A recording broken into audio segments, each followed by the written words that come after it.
ബിജെപിക്ക് ഇപ്പൊ എന്നാ പ്രശ്നം? ജമാഅത്തെ ഇസ്ലാമിക്ക് ക്ലീൻ സ്ലേറ്റിൽ സർട്ടിഫിക്കറ്റ് കൊടുത്തത് ശ്രീമാൻ വി.ഡി. സതീശനല്ലേ? സർട്ടിറ്റേ മൂപ്പർ അപ്പ തന്നെ സർട്ടിറ്റ് ഒപ്പിട്ട് ശീലം വെച്ചെന്ന്. എം ഷാജിയുടേത് സ്വത്വ രാഷ്ട്രീയവും വെള്ളാപ്പള്ളിയുടേത് വർഗീയവുമാകുന്നിടത്താണ് കോൺഗ്രസിന്റെ ഇരട്ടത്താപ്പ്.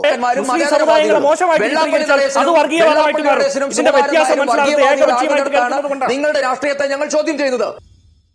കെ.സി. വേണുഗോപാൽ ഈ രാജ്യത്തെ കോൺഗ്രസിന്റെ പ്രതീക്ഷയായ രാഹുൽ ഗാന്ധിയുടെ ഇടം വലം നിന്ന് പ്രവർത്തിക്കുന്ന കെ.സി. വേണുഗോപാൽ ഇന്ന് പറഞ്ഞ പ്രസ്താവന എന്താ?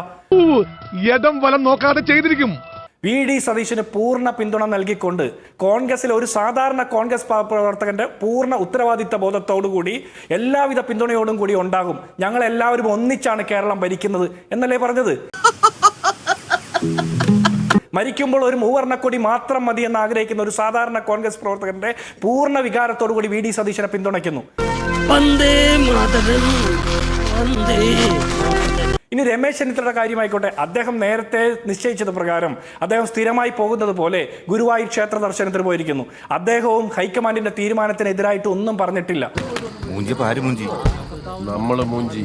ഇന്നത്തെ യോഗത്തിൽ പങ്കെടുത്തില്ല എന്ന് വെച്ചിട്ട് വി.ഡി. സതീശനുള്ള പിന്തുണ ഇല്ല എന്ന് നമ്മൾ വിചാരിക്കരുത്.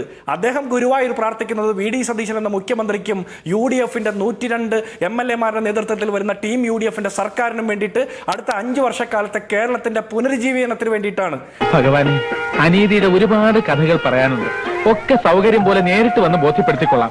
ആ പൂർണ്ണ ബോധ്യം ഞങ്ങൾക്കുണ്ടെന്നേ ഒരാൾ പോലും അഭിപ്രായം പറയില്ല. പൂർണ്ണ പിന്തുണയോടുകൂടിയാണ് വി.ഡി. സതീശൻ കേരളത്തിന്റെ മുഖ്യമന്ത്രിയാകാൻ പോകുന്നത്. ഓടിപ്പോയി പ്രാർത്ഥിക്കണം, അല്ലെങ്കിൽ ഗുരുവായൂരപ്പൻ പിണങ്ങും എന്ന് കരുതിയിട്ടാണോ ഈ പാർലമെന്ററി പാർട്ടി യോഗത്തിലൊക്കെ പങ്കെടുത്ത് നടപടിക്രമങ്ങളൊക്കെ പൂർത്തിയായ ശേഷം ഗുരുവായൂർ പോകാമല്ലോ? ഈ പറയുന്ന ഗുരുവായൂർ ദർശനത്തിന്റെ വാദം ആരെങ്കിലും വിശ്വസിക്കും, ആർക്കെങ്കിലും ബോധ്യപ്പെടുമെന്ന് ശരിക്കും ജിൻഡോ തന്നെ കരുതുന്നുണ്ടോ? നിനക്കിതെങ്ങനെ സഹിക്കാൻ കഴിയും ജോസേ? ആദ്യമേ തന്നെ നിയുക്ത മുഖ്യമന്ത്രി ശ്രീ വി.ഡി. സതീശന് എല്ലാവിധ അഭിനന്ദനങ്ങളും രേഖപ്പെടുത്തുകയാണ്. അദ്ദേഹത്തിന്റെ നേതൃത്വത്തിൽ നേടിയ വിജയത്തിനും അദ്ദേഹത്തെ മുഖ്യമന്ത്രിയായി തെരഞ്ഞെടുത്തതിനും അദ്ദേഹത്തിന് എല്ലാവിധ അഭിനന്ദനങ്ങളും രേഖപ്പെടുത്തുന്നു.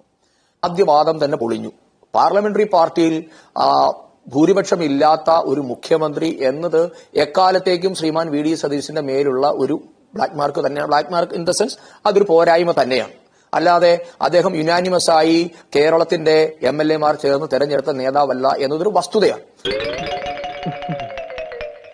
വി.ഡി. സതീശനെ അനുകൂലിക്കുന്നതിനകത്തോ രമേശ് ചെന്നിത്തലയെ അനുകൂലിക്കുന്നതിനകത്തോ അല്ലല്ലോ പ്രശ്നം. ഇന്ന് തൊടുപുഴയിൽ വിളിച്ച മുദ്രാവാക്യം എന്തായിരുന്നു? എന്തിനാണ് സുകുമാരൻ നായരെയും വെള്ളാപ്പള്ളി നടേശനെയും അധിക്ഷേപിച്ചുകൊണ്ട് മുദ്രാവാക്യം വിളിക്കുന്നത്? സ്വന്തം നേതാവിന് ജയ് വിളിച്ചോളൂ, നിങ്ങൾ വിജയിച്ചു, നിങ്ങൾക്ക് മുഖ്യമന്ത്രി ഉണ്ടായി, ആയിക്കോട്ടെ. അപ്പോ ആരാണത് വിളിക്കുന്നത്? സ്വാഭാവികമല്ലേ സന്ദീപ്? അഭിപ്രായം പറയാൻ ഇറങ്ങി പുറപ്പെട്ടാൽ തിരിച്ചും പ്രതീക്ഷിക്കണ്ടേ? അത് സ്വാഭാവികമല്ലേ? ആരാണ് വിളിച്ചത്? അതിന്റെ സാങ്കത്യം എന്താണ്? ഇതിനു മുൻപ് പ്രസംഗിച്ച ചില കാര്യങ്ങൾ കൂടി കൂട്ടി വായിക്കുമ്പോഴാണ് നിഷ നമുക്ക് അതിൽ അസ്വാഭാവികത ഉണ്ടാകുന്നത്. കഴിഞ്ഞ 10 വർഷത്തെ കേട് മുസ്ലിങ്ങൾക്ക് വേണ്ടി തീർത്തിട്ട് വേണം നമ്മൾ അടുത്ത UDF ഭരണം പിടിക്കാനെന്ന് പ്രസംഗിച്ചത് KM ഷാജി അല്ലേ? പറ്റിപ്പോയടാ, വേണ്ട വേണ്ട, നീ പലതവണ പറഞ്ഞതാ. മതമാണ് മതമാണ് മതമാണ് പ്രശ്നമെന്ന് പ്രസംഗിച്ചത് KM ഷാജി അല്ലേ? അപ്പൊ അദ്ദേഹത്തിന്റെ പാർട്ടി ഇത് ചെയ്യുമ്പോഴാണ് പ്രശ്നം. മതമാണ് ഞങ്ങളുടെ പ്രശ്നമെന്ന് പറഞ്ഞുകൊണ്ട് ഞങ്ങളുടെ മതത്തിന് സമുദായത്തിന് വേണ്ടി വേണം ഭരണം പിടിക്കാനെന്ന് പ്രസംഗിച്ചതിന് ശേഷം തെരുവിൽ ഇത് നടത്തുമ്പോഴുണ്ടാകുന്ന അസ്വാഭാവികതയെ പറ്റി ഞങ്ങൾ പറഞ്ഞുള്ളൂ. ഇവിടെ പറഞ്ഞല്ലോ, ഹൈക്കമാൻഡിന് എന്തുകൊണ്ടാണ് ഈ പറയുന്ന MLA-മാരുടെ ഭൂരിപക്ഷ അഭിപ്രായത്തെ മറികടക്കേണ്ട സാഹചര്യം ഉണ്ടായത്? ആ സാഹചര്യം എവിടെ നിന്നുണ്ടായി? ഈ കാര്യങ്ങൾ കൂട്ടി വായിക്കുമ്പോൾ ഞങ്ങൾക്കുണ്ടാകുന്ന രാഷ്ട്രീയമായ എതിരഭിപ്രായങ്ങളാണ് ഞങ്ങൾ പ്രകടിപ്പിച്ചിട്ടുള്ളത്.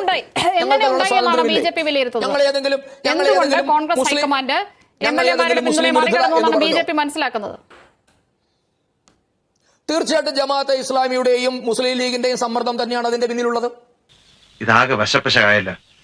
മുസ്ലിം ലീഗിന്റെ പിന്തുണയിൽ മാത്രമേ നിങ്ങൾക്ക് പ്രശ്നമുള്ളൂ? RSPയുടെ പിന്തുണ, കേരള കോൺഗ്രസ് ജോസഫിന്റെ പിന്തുണ, ഇതൊക്കെ വി.ഡി. സതീശൻ ഉണ്ടായിരുന്നു. ഇവരൊക്കെ തന്നെ പരസ്യമായി പറഞ്ഞിട്ടുണ്ട്.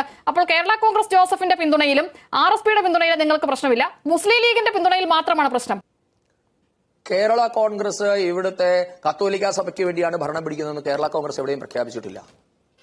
RSP ഏതെങ്കിലും ജാതിക്കോ മതത്തിനു വേണ്ടിയാണ് ഭരണം പിടിക്കുന്നതെന്ന് പ്രഖ്യാപിച്ചിട്ടില്ല. അങ്ങനെ പ്രഖ്യാപിച്ചത് ലീഗാണ്. അതുകൊണ്ടാണ് ഞങ്ങൾക്ക് അതിൽ അസ്വാഭാവികത ഉള്ളത്. 100% ഞാൻ യോജിക്കുന്നു. മതത്തിന് വേണ്ടി അധികാരം പിടിക്കുന്നുവെന്ന് മുസ്ലിം ലീഗ് എവിടെയാണ് ഔദ്യോഗികമായി പറഞ്ഞത്? മുസ്ലിം ഭരണം കൊണ്ടുവരാനാണ്, അല്ലെങ്കിൽ ഞങ്ങൾക്ക് മുസ്ലിം മുഖ്യമന്ത്രിയാക്കാനാണ് ഞങ്ങൾ ഇവിടെ രാഷ്ട്രീയം നടത്തുന്നത്. മുസ്ലിം ലീഗ് എവിടെയാണ് പറഞ്ഞത്? ജമായത്ത് മുസ്ലിം ലീഗ് പറഞ്ഞ KM ഷാജിയുടെ ഉദാഹരണം ഞാൻ ചൂണ്ടിക്കാണിച്ചു. ഇനി ജമാഅത്തെ ഇസ്ലാമിയുടെ പിന്തുണ ഇത്തവണ ആർക്കായിരുന്നു? എന്താണ് ജമാഅത്തെ ഇസ്ലാമിയുടെ പ്രഖ്യാപിത നിലപാടെന്താ? 2047 ആകുമ്പോൾ ഇന്ത്യ എന്താക്കണമെന്നാണ് ജമാഅത്തെ ഇസ്ലാമിയുടെ പ്രഖ്യാപിത നിലപാട്? അതും കൂടെ പറയും നിഷ. ജമാഅത്തെ ഇസ്ലാമിക്ക് ക്ലീൻ സ്ലേറ്റിൽ സർട്ടിഫിക്കറ്റ് കൊടുത്തത് ശ്രീമാൻ VD സതീശനല്ലേ? സർട്ടിറ്റേ മൂപ്പരപ്പ തന്നെ സർട്ടിറ്റ് ഒപ്പിട്ട് ശീലം വെച്ചെന്ന്. ജമാഅത്തെ ഇസ്ലാമി തങ്ങളുടെ നിലപാട് മതരാഷ്ട്രവാദം ഉപേക്ഷിച്ചു എന്ന് കേരളത്തിൽ ജമാഅത്തെ ഇസ്ലാമിക്ക് സർട്ടിഫൈ ചെയ്തത് ശ്രീമാൻ VD സതീശനാ. ജമാഅത്തെ ഇസ്ലാമിക്കാർ പോലും പറഞ്ഞിട്ടില്ല ഞങ്ങളത് ഉപേക്ഷിച്ചു എന്ന്. BJPക്ക് ഇപ്പൊ എന്നാ പ്രശ്നം? ഞങ്ങളുടെ മുഖ്യമന്ത്രിയുടെ പേര് VD സതീശൻ എന്നാ. VD സതീശൻ അമ്പലത്തിൽ പോയി തൊഴുത് പ്രാർത്ഥിക്കുന്ന VD സതീശൻ. പള്ളിയിലും പോവും, എല്ലാ മതത്തിൽപ്പെട്ട മനുഷ്യരുമായിട്ട് സംസാരിക്കും. അത് അദ്ദേഹം ഒരു മതേതരവാദി ആയതുകൊണ്ടാണ്, കോൺഗ്രസ്സുകാരനായതുകൊണ്ടാണ്. ഭയങ്കരം തന്നെ. ഇനി 2, സമുദായ നേതാക്കന്മാർ പറഞ്ഞാൽ അവരെ ആക്ഷേപിച്ചു. സമുദായ നേതാക്കന്മാർ മര്യാദയുള്ള ഭാഷയിൽ സംസാരിച്ചാൽ അങ്ങനെ തന്നെ തിരിച്ചുകൊണ്ടാവും. മര്യാദകേടും വർഗീയതയും പറഞ്ഞാൽ തിരിച്ചു കിട്ടും. പിന്നെ മതമാണ് പ്രശ്നം എന്ന് KM ഷാജി പറഞ്ഞു. ഒരു വർഗീയ പ്രസംഗമല്ല. KM ഷാജി അദ്ദേഹത്തിന്റെ മുസ്ലിം സ്വത്വ ബോധത്തിൽ നിന്നൊരു കാര്യം പ്രസംഗിക്കുമ്പോൾ മറ്റേതെങ്കിലും മതവിഭാഗത്തിലുള്ള മനുഷ്യരെ വേട്ടയാടണമെന്നും അവരുടെ താലിച്ചരട് പൊട്ടിക്കണമെന്നോ അല്ലെങ്കിൽ അവരെ ആക്ഷേപിക്കുന്ന രീതിയിലോ ഒരു പ്രസ്താവന പറഞ്ഞിട്ടുണ്ടോ? ഇല്ലല്ലോ.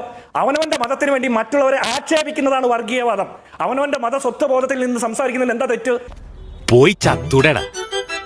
ശ്രീമാൻ ജിൻഡോയുടെ ഈ പ്രഭാഷണം കേൾക്കുമ്പോൾ ഏതൊരാൾക്കും മനസ്സിലാവും കോൺഗ്രസ് എങ്ങനെയാണ് മുസ്ലിങ്ങളുടെ ഇൻ ദ സെൻസ് മുസ്ലിം ലീഗിന്റെ വർഗീയ രാഷ്ട്രീയത്തിന് എത്രമാത്രം അടിപ്പെട്ടിട്ടുണ്ട് എന്നതിന്റെ ക്ലാസിക് എക്സാമ്പിൾ ആണ് ജിൻഡോ ഇവിടെ നടത്തിയ പ്രസംഗം. അതല്ല ഉദ്ദേശം. കാരണം ശ്രീമാൻ ജിൻഡോ, താങ്കൾ ഇപ്പോൾ പറഞ്ഞല്ലോ KM ഷാജിയുടേത് സ്വത്വ രാഷ്ട്രീയവും വെള്ളാപ്പള്ളിയുടേത് വർഗീയവുമാകുന്നിടത്താണ് കോൺഗ്രസിന്റെ ഇരട്ടത്താപ്പ്. വെള്ളാപ്പള്ളിയോ സുകുമാരൻ നായരോ അവരവരുടെ സമുദായത്തിന് വേണ്ടി പറഞ്ഞാൽ വർഗീയത, മുസ്ലിം ലീഗ് നേതാവ് പറഞ്ഞാൽ സ്വത്വ രാഷ്ട്രീയം. ഇതിനെയാണ് ഞങ്ങൾ ചോദ്യം ചെയ്യുന്നത്.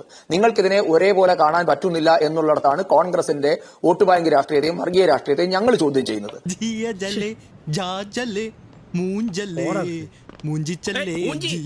നിങ്ങൾക്ക് ജമാഅത്തെ ഇസ്ലാമി വർഗീയ പാർട്ടിയല്ല. നിങ്ങൾക്ക് കാന്തപുരം ഒരിക്കലും ഒരു സാമുദായിക നേതാവല്ല. അദ്ദേഹം കാന്തപുരം ആയാലും പാണക്കാട് തങ്ങളായാലും സാമുദായിക നേതാക്കന്മാരല്ല. ജിൻഡോ, ഞാൻ താങ്കളും